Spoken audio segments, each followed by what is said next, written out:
Kematian Pak Wiryo membuat pasar Wage berubah total. Tak ada lagi teriakan pedagang yang saling menyapa pagi-pagi. Semua datang dengan wajah tegang, bekerja seperlunya, lalu pulang sebelum sore. Beberapa kios dibiarkan kosong. Pemiliknya memilih pindah pasar atau berhenti berdagang sama sekali. Namun satu kios tetap berdiri di tengah pasar. Kios Busri. 3 hari setelah kematian Pak Wiryo, kios itu kembali dibuka. Busri datang lebih pagi dari biasanya. Wajahnya jauh lebih pucat. Rambutnya disanggul asal dan matanya merah seperti orang yang sudah lama tidak tidur. Ia tidak menyapa siapapun. Ia langsung membuka laci dan mulai menghitung uang. Tangannya gemetar, keringat mengalir di pelipisnya, meski udara pagi dingin. Beberapa kali ia berhenti, menoleh ke sudut kios, seolah ada seseorang di sana yang sedang memperhatikannya. Bu Rini yang kiosnya kini jauh dari Busri, memperhatikan dari kejauhan. Ia melihat Busri menyembunyikan sesuatu di bawah meja.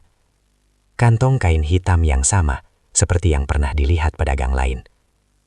Menjelang siang kejadian aneh terjadi. Seorang pembeli tiba-tiba jatuh pingsan tepat di depan kios Busri. Saat dibantu bangun, ia mengaku melihat timbangan kios bergerak sendiri dan mendengar suara perempuan tertawa dari dalam kios. Tak lama setelah itu, listrik pasar padam sesaat.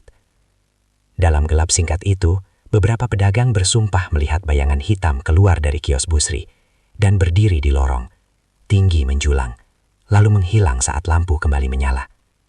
Busri menjerit. Ia jatuh terduduk, memeluk kepalanya sendiri. "Wis cukup, aku ora kuat," gumamnya berulang-ulang. Malam harinya, hujan turun sangat deras, disertai angin kencang. Pasar ditutup lebih cepat dari biasanya. Namun satu lampu tetap menyala di tengah gelap. Kios Busri. Mas Doni yang sebenarnya sudah mengajukan resign, malam itu datang untuk mengambil barang pribadinya di pos jaga. Saat melintas lorong pasar, ia mendengar suara orang menangis. Suara itu berasal dari kios Busri. Dengan langkah ragu, Mas Doni mendekat. Dari balik celah kayu, ia melihat Busri bersujud di lantai kios. Di sekelilingnya uang berserakan, bercampur tanah dan kembang layu. Di hadapannya berdiri sosok yang kini terlihat jelas. Perempuan tinggi berambut panjang, kulitnya gelap seperti tanah basah. Matanya kosong, dan dari punggungnya menjulur bayangan lain, lebih besar, lebih hitam. "Kamu janji," suara itu bergema pelan. "Kamu minta pasar ini memberi hidup." Busri menangis terseduh. "Aku wis bayar, nyawanya wis dicupuk." Sosok itu menunduk mendekat. "Masih kurang satu." Tiba-tiba angin kencang menerjang kios. Lampu meledak. Kios tenggelam dalam gelap total. Mas Doni lari sekuat tenaga. Keesokan paginya, pasar geger. Busri ditemukan meninggal di kiosnya. Tubuhnya kaku dalam posisi sujud. Mulutnya terbuka, seolah ingin berteriak. Di bawah meja ditemukan kantong kain hitam berisi uang basah dan tanah kuburan. Dan di lantai kios, tepat di tempat ia bersujud, terdapat cap tangan hitam. Jelas, seolah dicetak dari arang dan darah. Kios Busri langsung ditutup. Beberapa hari kemudian, pemerintah pasar mencoba menyewakannya kembali. Namun setiap pedagang yang mencoba menempati kios itu mengalami kejadian aneh. Barang dagangan rusak, uang hilang, bahkan ada yang kesurupan. Akhirnya kios itu dibiarkan kosong. Kini, jika malam tiba dan hujan turun, warga sekitar mengaku masih mendengar suara uang jatuh dari kios kosong di pasar Wage. Dan sesekali, saat pasar benar-benar sepi, timbangan di kios itu bergerak sendiri. Menandakan bahwa meski tumbal terakhir telah diambil, perjanjiannya tidak pernah benar-benar berakhir. Pasar Wage selalu hidup sebelum matahari benar-benar bangun. Saat ayam baru sekali berkokok dan kabut tipis masih menggantung di udara, para pedagang sudah mulai membuka terpal, menata dagangan, dan menyalakan lampu bohlam kecil yang menggantung rendah. Bau tanah basah bercampur aroma sayur segar, ikan asin, dan kopi hitam dari warung pojok pasar. Di antara puluhan kios yang berjejer rapat, ada satu kios yang selalu mencuri perhatian sejak beberapa tahun terakhir. Kios itu tidak besar, bahkan terbilang biasa saja. Letaknya di tengah pasar, tepat di dekat persimpangan lorong utama. Pemiliknya seorang perempuan paruh baya bernama Busri. Busri bukan pedagang lama. Ia baru muncul sekitar 5 tahun lalu. Awalnya, kiosnya tampak sepi. Dagangannya sederhana, beras, gula, minyak, jajaran pasar, dan beberapa kebutuhan harian. Tidak ada yang istimewa. Tapi entah sejak kapan, kios itu mulai ramai, sangat ramai. Saat pedagang lain mengeluh dagangan tak laku, kios Busri justru dikerubungi pembeli. Orang-orang rela antre panjang, bahkan menunggu hingga Busri datang jika kiosnya belum buka. Anehnya, harga dagangannya tidak lebih murah, bahkan kadang lebih mahal dari kios sebelah. Rejekine Busri kok lancar tenan ya, gumam para pedagang. Awalnya semua mengira itu hanya soal keberuntungan, tapi lama-lama kejanggalan mulai terasa. Setiap hari, Busri selalu datang paling pagi dan pulang paling sore. Namun tak seorang pun pernah melihat dari mana ia mengambil barang dagangannya. Truk pengantar tak pernah berhenti di kiosnya. Karung beras dan dus minyak seolah sudah ada sendiri setiap pagi. Busri juga dikenal sangat pelit bicara. Ia jarang tersenyum, apalagi bercanda. Jika ditanya soal dagangan, jawabannya singkat. Tatapannya sering kosong, seperti pikirannya melayang jauh. Namun setiap kali ada pembeli datang, tangannya bergerak cepat menghitung uang, seolah sudah terbiasa dengan jumlah yang besar. Hal aneh lain, uang kembalian Busri selalu pas, tak pernah kurang, tak pernah lebih. Padahal saat pasar sedang ramai, pedagang lain sering keliru menghitung karena terburu-buru. Pak Wiryo, pedagang sayur di kios seberang, adalah orang pertama yang benar-benar curiga. Ia sering datang lebih awal, sekitar jam 3 pagi untuk menata sayuran. Suatu hari, ia melihat lampu kios Busri sudah menyala, padahal pasar masih sepi dan gerbang belum dibuka penuh. "Loh, Busri wes teko," gumamnya heran. Ia mendekat. Pintu kios tertutup, tapi dari celah bawah terlihat cahaya redup. Tak terdengar suara apapun, tak ada langkah kaki, tak ada suara menyapu. Hanya bunyi seperti koin jatuh perlahan, satu persatu. Pak Wiryo memilih menjauh. Bulu kuduknya berdiri tanpa sebab jelas. Sejak hari itu, ia mulai memperhatikan Busri lebih saksama. Wajah perempuan itu semakin hari semakin pucat, bibirnya kering, matanya cekung. Kadang ia terlihat seperti orang kelelahan berat, tapi tenaganya seolah tak habis melayani pembeli. Beberapa pedagang mulai berbisik. Katanya Busri sering ke pasar malam hari. Ada yang lihat dia bawa bunga sama kemenyan. Jangan-jangan pesugihan. Kata itu diucapkan pelan, hampir berbisik. Di pasar tradisional Jawa, kata pesugihan bukan hal asing. Semua orang tahu cerita-cerita lama tentang pedagang kaya mendadak, tentang perjanjian dengan sesuatu yang bukan manusia. Busri seolah tahu dirinya dibicarakan. Suatu pagi, ia menatap Pak Wiryo lama sekali tanpa berkata apa-apa. Tatapannya dingin, kosong, membuat Pak Wiryo menunduk tanpa sadar. Sejak saat itu, suasana pasar terasa berbeda, seolah ada sesuatu yang mulai terbangun. Dan tanpa disadari siapapun, Pasar Wage telah menjadi tempat sebuah perjanjian lama dijalankan kembali.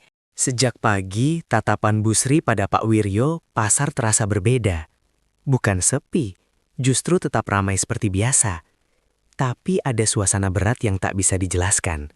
Seolah udara di antara kios-kios menjadi lebih padat. Orang-orang masih tawar-menawar, tertawa, dan berlalu lalang. Namun sesekali mereka menoleh tanpa alasan. Seperti merasa sedang diperhatikan. Pak Wiryo mulai pulang lebih cepat.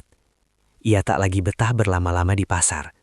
Setiap kali menata dagangan, matanya tanpa sadar selalu melirik ke arah kios Busri. Dan hampir setiap kali ia melihat ke sana, Busri selalu sedang menghitung uang. Tumpukan uang kertas dan koin memenuhi meja kecilnya. Anehnya, uang itu tak pernah habis. Seolah semakin dihitung, semakin bertambah. Malam pertama kejadian aneh terjadi pada Kamis malam. Hujan turun tipis sejak maghrib. Lampu-lampu pasar mulai dimatikan satu persatu. Para pedagang menutup kios, menggembok pintu, lalu pulang dengan langkah cepat. Pasar Wage perlahan tenggelam dalam gelap dan sunyi. Namun sekitar tengah malam, Satpam Pasar bernama Mas Doni melihat sesuatu yang janggal. Dari pos jaga, ia melihat lampu kios Busri menyala. Mas Doni mengira Busri lupa mematikan lampu. Dengan senter di tangan, ia berjalan menyusuri lorong pasar yang basah dan licin. Suara langkah kakinya menggema, bercampur tetesan air hujan dari atap seng. Semakin dekat ke kios Busri, udara terasa dingin menusuk. Bau pasar yang biasanya amis, kini bercampur aroma lain. Bau bunga dan sesuatu yang amis, seperti darah. Mas Doni berhenti beberapa meter dari kios. Pintu kios tertutup rapat, tapi dari balik celah kayu, terdengar suara bisikan pelan. Bukan satu suara, melainkan beberapa, bertumpuk, saling berdesakan. Mas Doni menelan ludah. Ia menyorotkan senter ke bawah kios. Di sana, ia melihat kaki seseorang. telanjang, diam, tidak bergerak. "Busri?" panggilnya dengan suara bergetar. Tak ada jawaban. Tiba-tiba suara koin jatuh terdengar jelas, berkali-kali. Seperti ada seseorang yang menumpahkan isi kantong ke lantai. Mas Doni mundur perlahan. Nalurinya mengatakan untuk tidak melanjutkan. Ia berbalik dan berjalan cepat menuju pos jaga, tanpa menoleh lagi. Keesokan paginya, pasar gempar dengan cerita Mas Doni. Namun tak ada yang berani memastikan. Saat kios Busri dibuka seperti biasa, ia berdiri di sana, rapi, seolah tak pernah terjadi apa-apa. Hanya satu hal yang berubah. Di sudut kios, terlihat noda hitam kecoklatan di lantai. Seperti bekas cairan yang meresap ke semen. Bau amis samar masih tercium, meski sudah disiram air berkali-kali. Busri mengaku itu hanya air ikan yang tumpah. Tak semua orang percaya. Sejak malam itu, kejadian ganjil semakin sering. Ada pedagang yang mengaku mendengar suara orang menghitung uang saat pasar sudah kosong. Ada pula yang melihat bayangan hitam duduk di atas timbangan kios Busri. Pak Wiryo sendiri mengalami kejadian yang membuatnya sulit tidur. Suatu subuh, saat ia datang paling awal, ia melihat Busri berdiri di depan kiosnya, membelakangi lorong. Rambutnya terurai panjang, tangannya terangkat, seolah sedang menyerahkan sesuatu pada udara kosong. Di hadapannya, Pak Wiryo melihat sesuatu bergerak, tinggi, hitam, tanpa wajah jelas. Saat Pak Wiryo berdehem tanpa sengaja, sosok itu lenyap. Busri berbalik perlahan. Matanya merah, bibirnya bergetar. "Pak Wiryo, ojo melu urusan wong," ucapnya lirih. Sejak hari itu, Pak Wiryo jatuh sakit. Dan pasar Wage mulai dikenal warga sekitar sebagai pasar yang tak pernah benar-benar tidur. Karena saat manusia pulang, yang lain baru mulai berdagang. Penyakit Pak Wiryo semakin parah. Awalnya hanya demam dan menggigil setiap malam. Tapi lama-lama tubuhnya mengurus, matanya cekung, dan ia sering mengigau menyebut angka-angka, seperti orang sedang menghitung uang dalam tidur. Istrinya berkali-kali membawanya ke puskesmas dan orang pintar, tapi hasilnya sama, tak ada penyakit yang jelas. "Ini bukan sakit biasa," kata seorang dukun tua dengan wajah serius. "Ada yang ikut dari pasar." Sejak itu, para pedagang mulai benar-benar takut. Pasar Wage tetap ramai di pagi hari, tapi tak ada lagi yang berani bercanda hingga sore. Begitu matahari condong ke barat, satu persatu kios tutup lebih cepat. Tak ada yang mau jadi orang terakhir di pasar, kecuali Busri. Ia justru semakin sering tinggal hingga malam. Kadang sampai larut, kadang bahkan menginap di kiosnya. Beberapa pedagang melihatnya membawa kantong kain hitam, masuk ke kios setelah pasar tutup. Dan setiap kali itu terjadi, keesokan harinya dagangannya laku kenas tak masuk akal. Namun perubahan paling jelas terlihat pada diri Busri sendiri. Ia mulai sering berbicara sendiri, kadang tertawa pelan, kadang marah-marah tanpa sebab. Tangannya sering gemetar saat tidak sedang menghitung uang. Dan yang paling mengganggu, ia mulai menyebut nama-nama orang, nama pedagang pasar, dengan suara lirih seperti sedang mencatat sesuatu. Suatu siang, Busri memanggil Bu Rini, pedagang jajanan pasar di kios sebelah. "Rini, kamu punya anak ya?" tanyanya tiba-tiba. Bu Rini mengangguk heran. "Jaga baik-baik," lanjut Busri sambil tersenyum tipis. "Pasar ini suka anak kecil." Bu Rini langsung merinding dan memindahkan kiosnya ke bagian depan pasar keesokan harinya. Malam Jumat Kliwon tiba. Hujan turun deras sejak sore, membuat pasar sepi lebih cepat dari biasanya. Lampu-lampu dipadamkan, gerbang ditutup, pasar tenggelam dalam gelap dan suara hujan. Namun di balik salah satu kios, sesuatu sedang disiapkan. Mas Doni, sang satpam, seharusnya tidak berpatroli malam itu. Tapi entah kenapa, kakinya melangkah ke arah lorong tengah pasar. Jantungnya berdebar semakin cepat saat ia melihat cahaya temaram dari kios Busri. Ia bersembunyi di balik tiang. Di dalam kios, Busri duduk bersila. Di depannya ada sesajen lengkap, kembang 7 rupa, uang koin, dan mangkuk kecil berisi cairan hitam. Ia berbicara dengan suara bergetar. "Aku wis mahayar, aku wis nuruti kabeh panjenengan." Udara di sekitar kios berubah dingin. Dari sudut gelap muncul bayangan besar, perlahan membentuk sosok perempuan tinggi dengan rambut panjang menjuntai ke lantai. Kakinya tak menyentuh tanah. "Waktumu hampir habis." Suara itu berat, berlapis, bukan suara manusia. Busri menunduk gemetar. "Nyuhun sewu, isih kurang setunggal." Sosok itu tertawa pelan, suaranya seperti koin digesekkan. "Bukan kurang, tapi giliranmu." Mas Doni tak sanggup melihat lebih lama. Ia lari terbirit-birit meninggalkan pasar, bersumpah tak akan masuk ke sana lagi saat malam. Keesokan harinya, kabar buruk menyebar. Pak Wiryo meninggal dunia subuh itu. Tidak ada luka, tidak ada darah, tapi wajahnya membeku dalam ekspresi ketakutan, dan di genggaman tangannya ditemukan uang koin pasar, basah dan berbau tanah. Busri tidak datang ke pasar hari itu, dan untuk pertama kalinya sejak bertahun-tahun, kios Busri tutup. Namun semua orang tahu, ini bukan akhir, karena jika satu nyawa telah diambil, yang lain akan menyusul, sampai perjanjian itu lunas sepenuhnya, dan nama Busri sudah berada paling atas dalam daftar. Kematian Pak Wiryo membuat pasar Wage berubah total. Tak ada lagi teriakan pedagang yang saling menyapa pagi-pagi. Semua datang dengan wajah tegang, bekerja seperlunya, lalu pulang sebelum sore. Beberapa kios dibiarkan kosong, pemiliknya memilih pindah pasar atau berhenti berdagang sama sekali. Namun, satu kios tetap berdiri di tengah pasar, kios Busri. 3 hari setelah kematian Pak Wiryo, kios itu kembali dibuka. Busri datang lebih pagi dari biasanya.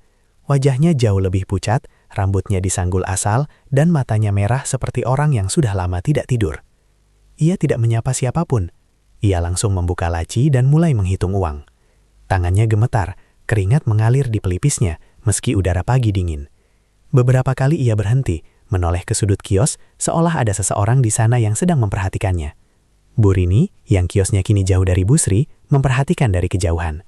Ia melihat Busri menyembunyikan sesuatu di bawah meja, kantong kain hitam yang sama seperti yang pernah dilihat pedagang lain. Menjelang siang, kejadian aneh terjadi. Seorang pembeli tiba-tiba jatuh pingsan tepat di depan kios Busri. Saat dibantu bangun, ia mengaku melihat timbangan kios bergerak sendiri dan mendengar suara perempuan tertawa dari dalam kios. Tak lama setelah itu, listrik pasar padam sesaat. Dalam gelap singkat itu, beberapa pedagang bersumpah melihat bayangan hitam keluar dari kios Busri dan berdiri di lorong, tinggi menjulang, lalu menghilang saat lampu kembali menyala. Busri menjerit. Ia jatuh terduduk, memeluk kepalanya sendiri. "Wis cukup, aku ora kuat," gumamnya berulang-ulang. Malam harinya, hujan turun sangat deras, disertai angin kencang. Pasar ditutup lebih cepat dari biasanya, namun satu lampu tetap menyala di tengah gelap. Kios Busri. Mas Doni, yang sebenarnya sudah mengajukan resign, malam itu datang untuk mengambil barang pribadinya di pos jaga. Saat melintas lorong pasar, ia mendengar suara orang menangis. Suara itu berasal dari kios Busri. Dengan langkah ragu, Mas Doni mendekat. Dari balik celah kayu, ia melihat Busri bersujud di lantai kios. Di sekelilingnya uang berserakan, bercampur tanah dan kembang layu. Di hadapannya berdiri sosok yang kini terlihat jelas. Perempuan tinggi berambut panjang, kulitnya gelap seperti tanah basah. Matanya kosong, dan dari punggungnya menjulur bayangan lain, lebih besar, lebih hitam. "Kamu janji," suara itu bergema pelan. "Kamu minta pasar ini memberi hidup." Busri menangis terseduh. "Aku wis bayar, nyawanya wis dijupuk." Sosok itu menunduk mendekat. "Masih kurang satu." Tiba-tiba angin kencang menerjang kios, lampu meledak, kios tenggelam dalam gelap total. Mas Doni lari sekuat tenaga. Keesokan paginya, pasar geger. Busri ditemukan meninggal di kiosnya. Tubuhnya kaku dalam posisi sujud, mulutnya terbuka, seolah ingin berteriak. Di bawah meja ditemukan kantong kain hitam berisi uang basah dan tanah kuburan. Dan di lantai kios, tepat di tempat ia bersujud, terdapat cap tangan hitam, jelas seolah dicetak dari arang dan darah. Kios Busri langsung ditutup. Beberapa hari kemudian, pemerintah pasar mencoba menyewakannya kembali. Namun setiap pedagang yang mencoba menempati kios itu mengalami kejadian aneh. Barang dagangan rusak, uang hilang, bahkan ada yang kesurupan. Akhirnya kios itu dibiarkan kosong. Kini, jika malam tiba dan hujan turun, warga sekitar masih mendengar suara uang jatuh dari kios kosong di pasar Wage. Dan sesekali, saat pasar benar-benar sepi, timbangan di kios itu bergerak sendiri, menandakan bahwa meski tumbal terakhir telah diambil, perjanjiannya tidak pernah benar-benar berakhir.